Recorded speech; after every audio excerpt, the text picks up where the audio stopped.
So today I just wanted to say something, I wanted to talk about a word, a beautiful word called Guhya. Yeah, Guhya, it means something like a secret. And those of us who have been ordained, at least on the men's side, we get ordained at a place called Guhya Loka, which means, well, it means secret place. It gets translated as secret valley because it's in a valley far away from everybody. But it's an important word. And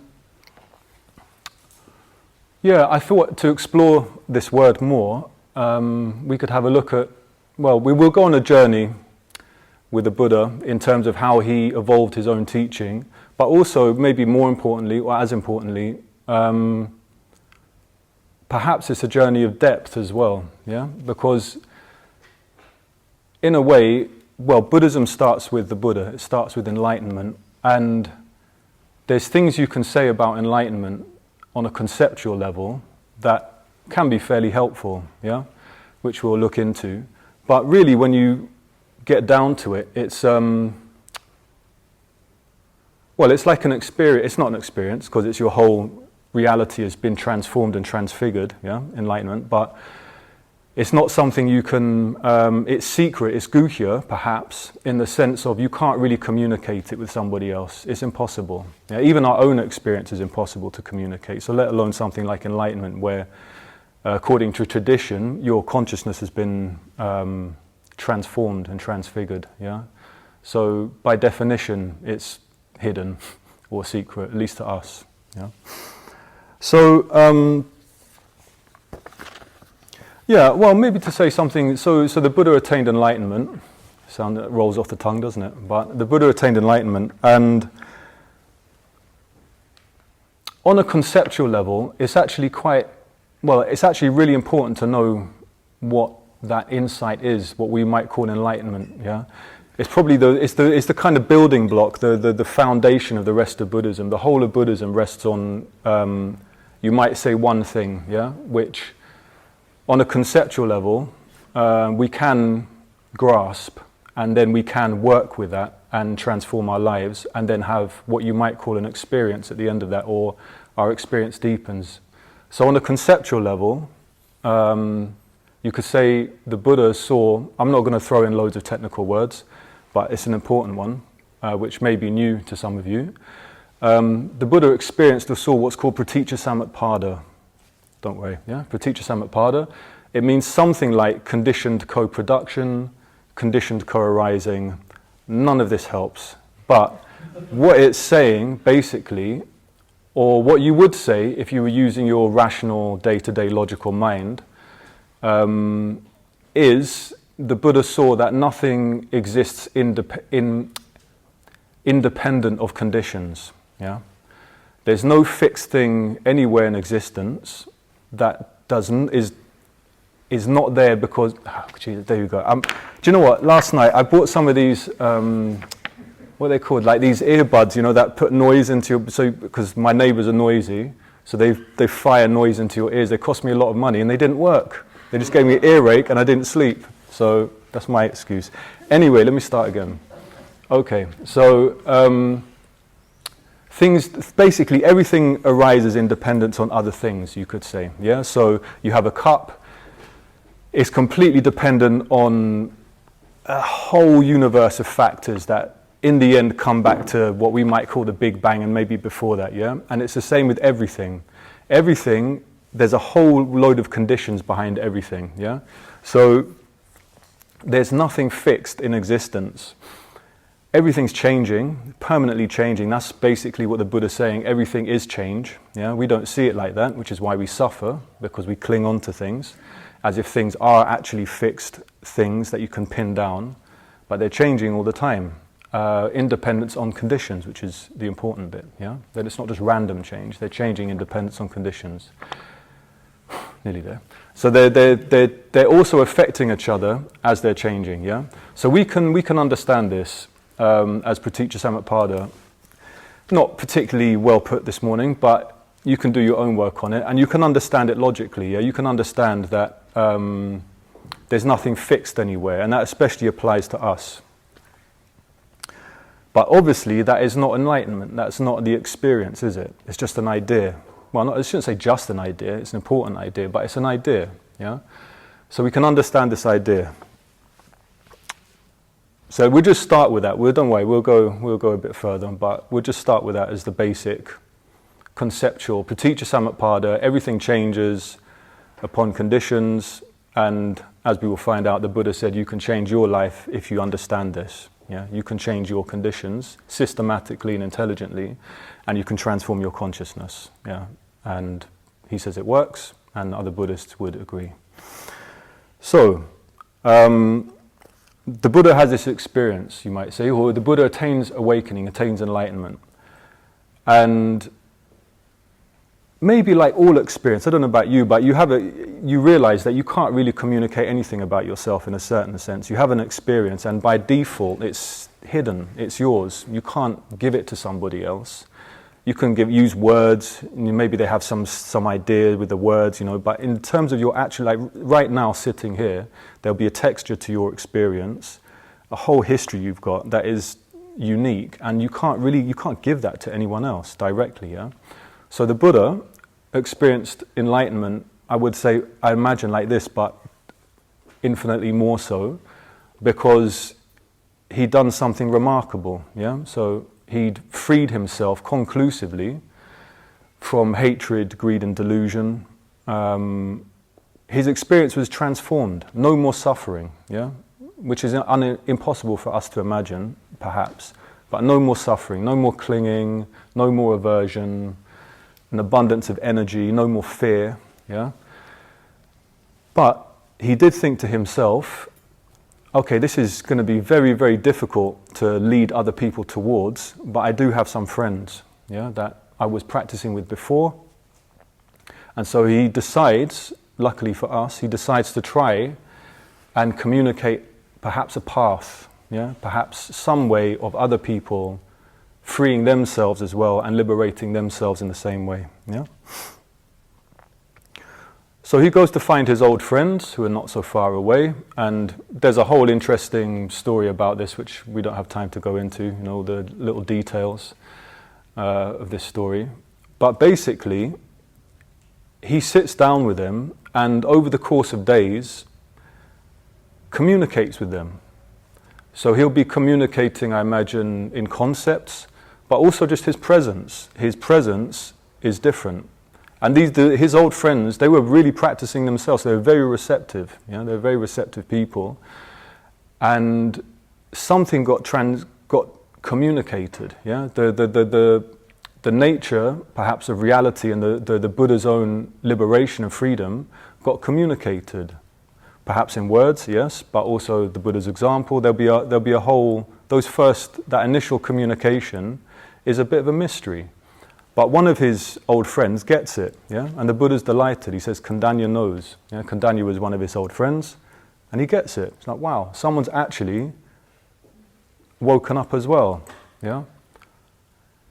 I find talking about these things a bit depressing sometimes, because I feel like I say these things, and it just sounds so kind of linear, and like, we're all like, oh yeah, Trying to, if you have any...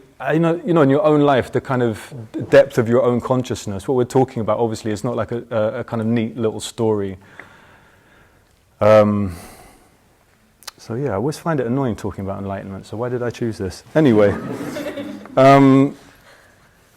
let's just say that initial communication would have been very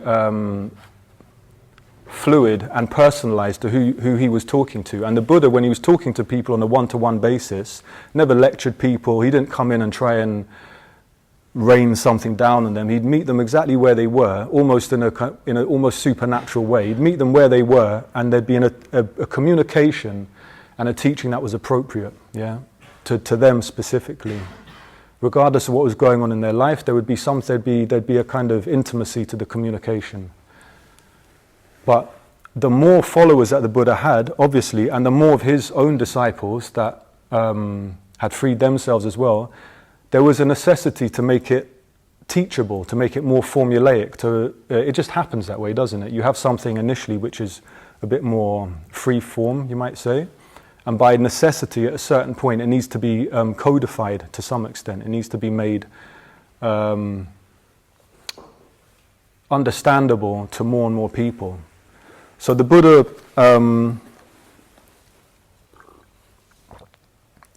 the Buddha had a number of different ways of talking about the path. Yeah. So he didn't come and give people the experience. Really, you can't do that. You can't just. It'd be amazing if you could. You can't just tap someone on the forehead and they attain enlightenment. That would be great. Although, anyway, I'm not going there. But you can just lead them in a way. And so all the paths that the Buddha laid out are basically, they're a development of this core idea, praticca samutpada. Things arising independent on conditions, yeah? Everything arises independent on conditions.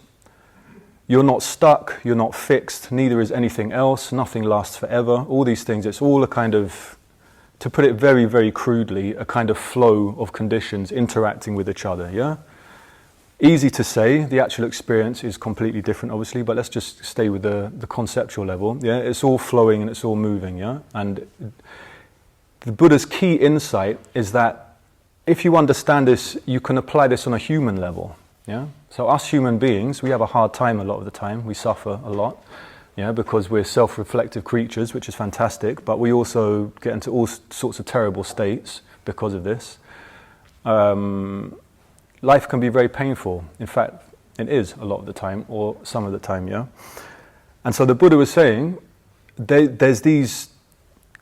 Everything is flowing. The conditions are flowing, and you can, by your own choice, choose conditions. You can choose conditions. You can take certain actions, yeah, which is karma. Karma means action, yeah. So you can take certain actions that will lead you in a certain direction, yeah, and that certain direction ends up with enlightenment, according to the Buddha, yeah. So there's a whole path, yeah. So it's a path of action, a path of karma, yeah. So everything's changing, everything's flowing, and we're not just victims. We're not just bobbing along the ocean, getting well. It feels like that sometimes, but the Buddha's saying actually, you can make choices in different areas of your life that might not even bear immediate fruit. You might not make a choice today, and then in an hour you're like, oh wow, it worked. It can take time, yeah? So it's a bit like planting a seed. So he had different formulations of this path, yeah? This path which relates to this business of conditioned co-production, yeah? It's not a random path. It's basically, he looked at us, looked at human beings, in our entirety, in our wholeness, and basically anywhere where you're conscious is an opportunity to practice, is an opportunity to engage with your present moment in a certain way. Yeah, so it's quite obvious on a basic level. If we engage with kind of irritation, hatred, craving, to an immediate experience of some sense impression we have now, that will have a fruit. Yeah, we'll probably be a bit tense, grumpy. I'm not going to have a good day. Yeah, so you can just kind of draw that out over a lifetime, in a sense. The more and more you get tangled up in your own stuff, your own yeah, life's just not fun. It's said to be like, actually, it's not said to, but it's a bit like being tied to a wheel, isn't it? You're just going round this wheel all the time, and it's a bumpy ride. Yeah. So there's different formulations. We've been studying what's called the Eightfold Path in a study group recently, and I love it. It's so good. It gets into every area of your life, every little kind of nook and cranny of your life, whether it's speech, work, the way you make effort. But the problem with the Eightfold Path for me is I forget the 8 bits, yeah? So, which is embarrassing. So it's good to study these things all the time, yeah? It helps keep it in my mind. But the Buddha knew there were people like me and others like me, and he made the threefold path. Yeah. So apparently, I don't know if this is true. I'm assuming it is true. But Lalitaratna said, as the Buddha got older, especially closer towards his death, he simplified the path more and more and more and more and more. Yeah, and was keen on teaching the threefold path towards the end. Yeah, it's not better than the eightfold path. It's just simpler. Yeah, in fact, it contains it. So the threefold path is Sila Samadhi Prajna, which means something like ethics or behavior. Yeah, your ethics or your behavior, that's the foundation. Yeah, and then on top of that is meditation. So you've got ethics, you've got ethical foundation, then you've got meditation, and then you've got what's called wisdom at the top, prajna. Yeah. So most of us, I won't say Westerners, but it's because we're not like that anymore, is it, in this modern world, but most modern people, we want the goodies straight away, we want the wisdom, so we kind of leapfrog the whole path and crash straight into wisdom and then realize, oh, I have to go back. Oh, right, oh, maybe I need to change my life a bit, and then we end up doing the path, yeah? So we're less traditional, we won't go on a systematic thing, but we get there in the end. So, the reason I want to talk about the path a little bit is because you're kind of using a conceptual level, but I would like to say a little bit more about wisdom in this term Guhya at the end, yeah? Guhya meaning something like secret or hidden, rather than talk about wisdom in this cognitive, conceptual sense, which is a bit dead for me and makes me feel a bit tense and like I don't know what I'm talking about really. It can be helpful, but I'd rather talk about it today in this terms Guhya, yeah? All right, so the threefold path, yeah, so the ethical bit, the behavior bit is kind of what I was talking about before, yeah? So the Buddha's basically saying you can train yourself, yeah, you can train yourself. We were talking in our study group, sometimes people don't like this business of training, they find it, I don't know, difficult, but it is difficult. So we're training ourselves, yeah. We're sometimes going against our animal instincts. Yeah, you could say it is said sometimes that Buddhism is a natural religion, if you want to call it a religion. Maybe it's a natural religion in the sense of it emerges out of reality. You don't have to. You're not forced to take on a myth or a system of rituals in order to partake in it. It's just an observation of how things are. Yeah, so in that sense, it's a natural religion. Yeah, it seems quite straightforward. In another sense, it's unnatural. Yeah. In another sense with Buddhism, you're going against the stream. Yeah, you have all these animal instincts and tendencies, and in a way, you're kind of working against them in some respects. Yeah. So if someone is rude to me, generally, my first instinct is to lash out at them. Yeah, and that can go on any scale, can't it? It can be a kind of negative thought, or it can be a full-blown violence. Not with me, but it can be a full-blown thing, can't it? So there's something natural about. Say someone wants to steal something from you, yeah? Or you crave something, you want something, you're hungry, yeah? Maybe it's food or sex, whatever. And you kind of push all the other ideas, all the other things around that thing you want out the way, yeah? If you want something, you want it, and you're going to get it. It's natural. Nothing wrong with that, in a sense, yeah? So in a certain sense, this whole training, you're working in a certain sense with your nature. You're working with your nature, which is why it's so difficult. And challenging, yeah. The way you speak to people, that's all part of it. The kind of things you think about yourself and other people. Is there generosity in you? Yeah. Yeah. Are you kind of numbing yourself because you don't really want to? You can't deal with this world in a sense. Which is totally fair enough. Yeah, and then there's things like harm. Yeah, sometimes we just want to harm somebody. We have this horrible. I think for me, it's the worst thing about myself that I like the least is cruelty in myself. I wouldn't say I'm a cruel person, but whenever it kind of rears its ugly head, and I have some kind of cruel thought about someone, it makes me feel ill these days, which is a good sign. Maybe that's progress, isn't it? Because I'm not sure I would have felt like that before. So you're working with all that, yeah, and you're generating the opposite. You're generating generosity, yeah, and also for example, you're generating love. Not to be a good person necessarily, but because you free yourself. You free yourself from your own hatred, yeah. And hatred is a horrible feeling. It feels horrible to hate somebody. So if you can free yourself from that and free yourself from the pettiness in your life, you know, we all get like that. This is amazing. So you're doing the opposite. Generosity, love, speaking well about people, things like this, yeah? So all this lays the foundation. Yeah, if you're doing this if you're serious about this and you take the precepts, they're called, and you take your ethical behavior seriously, not to be a good person, I hasten to add, because it can all get a bit kind of narrow and religioso, yeah, which is fine, but it's not quite what I'm talking about. You're basically paving the way for a kind of mind that is happier. You're just happier. You probably have more friends. I'm not saying that's a given. Maybe you lose friends, actually. Maybe you lose all your friends and then get new friends. Who knows? I think that's possible.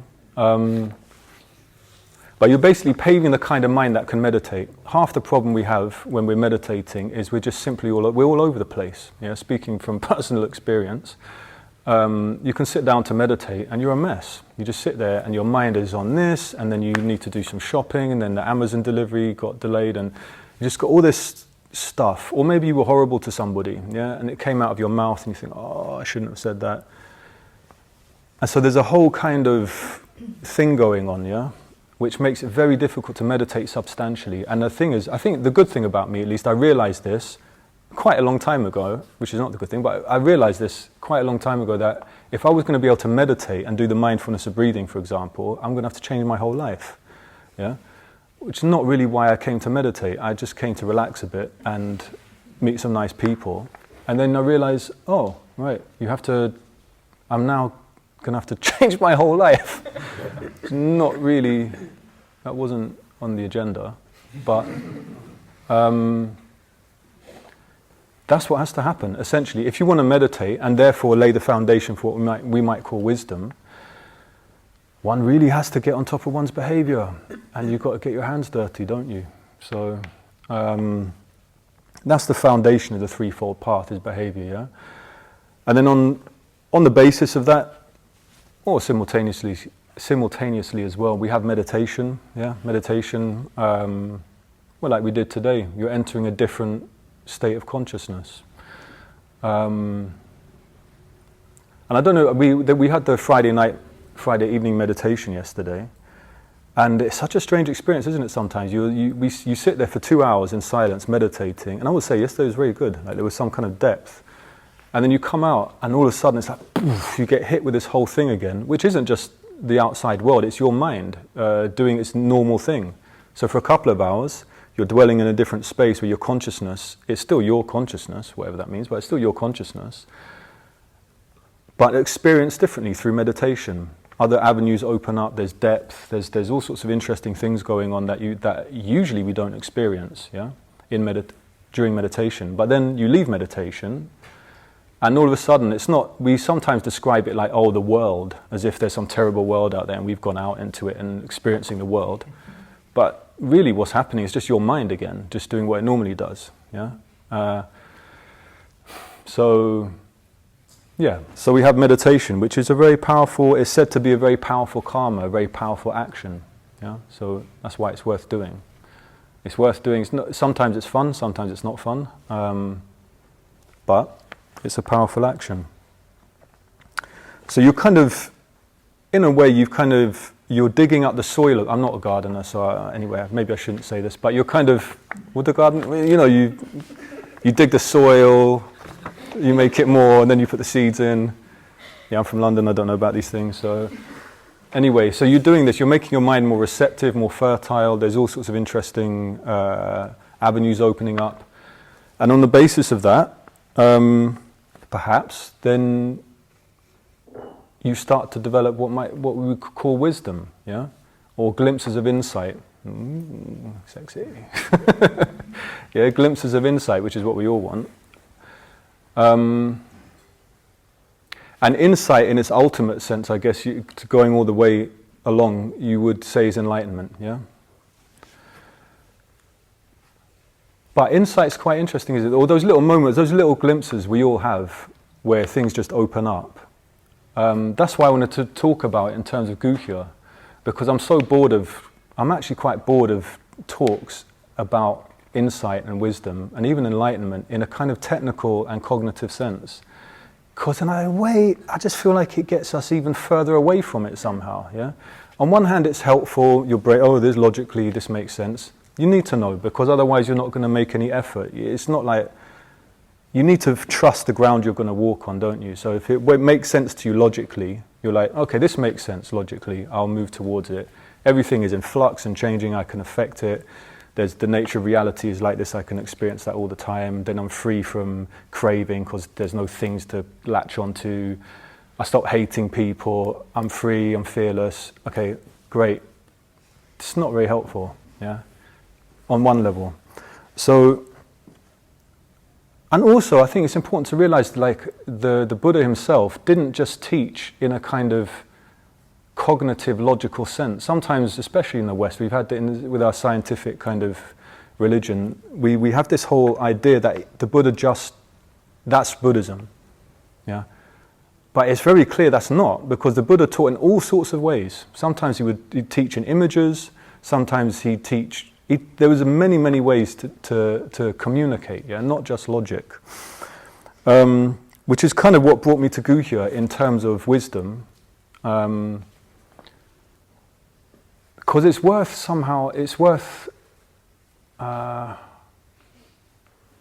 trying to feel underneath all of this, yeah, in your own time or in a quiet time.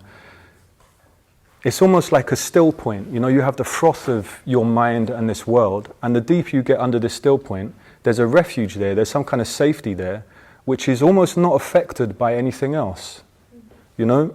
And I think partially that's why it gets called a refuge. You know, during the Buddha's time, it wasn't a particularly peaceful time a lot. You know, there's all sorts of wars going on, all sorts of madness, yeah? And the Buddha still was holding that enlightenment was the refuge, yeah? Not in the sense of it's going to fix this world, but there is a way of engaging with this world where you're kind of under the froth, so to speak, and there's something else. And I know it can get a bit strange talking, you know, in terms of mystical, but yeah, what am I saying? I'm saying what I've just said, so I'm not going to say that.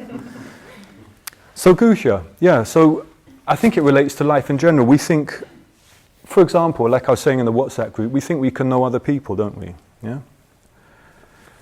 We can't. Yeah? You can have some kind of impression of somebody, you can explore them, you can love them, you can be interested in them, but you can't know them. You can't be like, I know this person, tick. Because then in the end, you've got something dead there. It's like anything. As soon as you think you know something, it's finished. It's a done deal. Yeah, tick. And I have to say, one of the most depressing things I experience in my life is people sometimes thinking they know me. I've done it to other people as well. But you know when someone's like, you're like this. And you're like, am I? I don't think I am actually. But they'll just tell you. And it's like this cage has descended on you. And you're like, ah. It's the opposite of being interested in somebody and being like, I don't know this person. I actually don't know this person. Wow. Especially when you do it, like, especially, I don't know if you've ever had this, when you've done that, like with your parents, for example. Yeah, like with my mum, I just had a little light bulb moment. I was like, actually, wow, who's this? Do you know what I mean? It's not just my mum. And then I think I've had my best times, like with her or my dad, when I'm just like, let me just not relate to them as if I actually know who they are. Yeah. So it's the same with our friends. And just to qualify this, sometimes people do know you well. I don't mean like know you. You know, how is that possible? You know, I don't know. No, we don't know it ourselves. But someone can, like I think Padmasambhava said something to me the other day. I said something. I got into a bit of an apocalyptic mind state, and he just sort of said, "Yeah, that's what you're like that." Like, and I was like, "All right, that's fair enough." It was like it was a kind of anyway. So there you go. Yeah, so you can't really know other people so well. It's Guhya. People are Guhya. We're hidden to each other. That's just the way it is. Any kind of experience, you know, it could be, I was thinking like, just taste sensation, like an ice cream. You're having the same ice cream, but it's not quite the same, is it? You can't kind of give people your experience, which is one of the points our own teacher Sangharakshita makes about enlightenment itself. It's like, it is Guhya, it's hidden. You can't give someone an experience, yeah? Consciousness. And the reason I want to bring this up, because I just find it, like I was listening to a talk, not to be kind of relevant, but I was listening to an interview with, what's his name, Geoffrey Hinton, this guy that apparently is the godfather of artificial intelligence, who's now freaking out and saying, oh, whoops.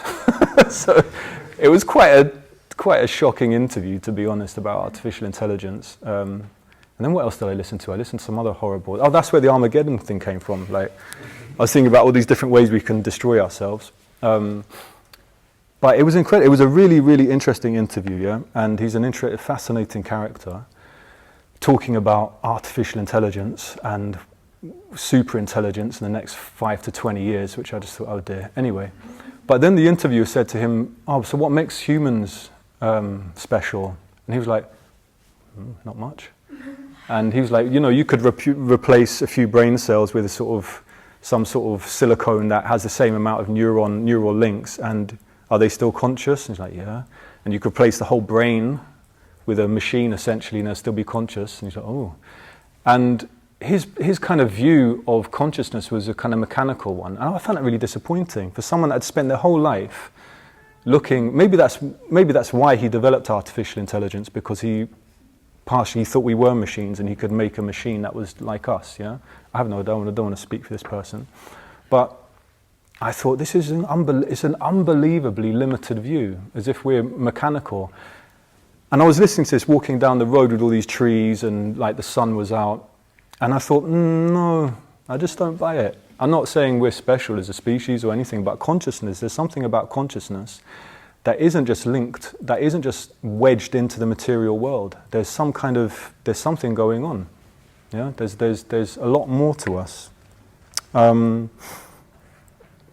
if that's with consciousness itself, then it's definitely like that for enlightenment. It's something you can get a glimpse of, perhaps, but you can never know with just words and a few concepts. Yeah. So maybe in a certain sense it relates to the rest of life. Like you can't. I think if you take this whole business of things being hidden and secret, I would imagine your life is more interesting. You're more alive because you don't think you know everything. I mean, half the problem we have, or at least I have, is that I'm assuming I know things. I know how it all works, and I know what things are. And really and truly, we don't. It's a bit like it's like the bandwidth. We've got this little bandwidth here that we live on and we call reality, especially as a kind of social species. We all agree what everything is. It's like this much. And then you get an experience where it all kind of goes like this, whether it's through hallucinogens or whether it's through meditative experience, whatever you want. And you realize, oh, I really am living on a thin strip, and that could be expanded. And half of that thin strip is thinking you know what things are already. Yeah. Which we can't help but do, and that's why you have something like Buddhism, because we're just like, Buddha literally means awake, it means awake, and we're sleepwalking. It's just the way it is. It's not maybe it is our fault, I don't know whose fault it is, but we're just kind of wandering around as if, table, chair, there's Tanya, just like, as if you know everything, and you're in this kind of dead state, yeah? And so, looking to see things in terms of Guhya just opens that out, yeah?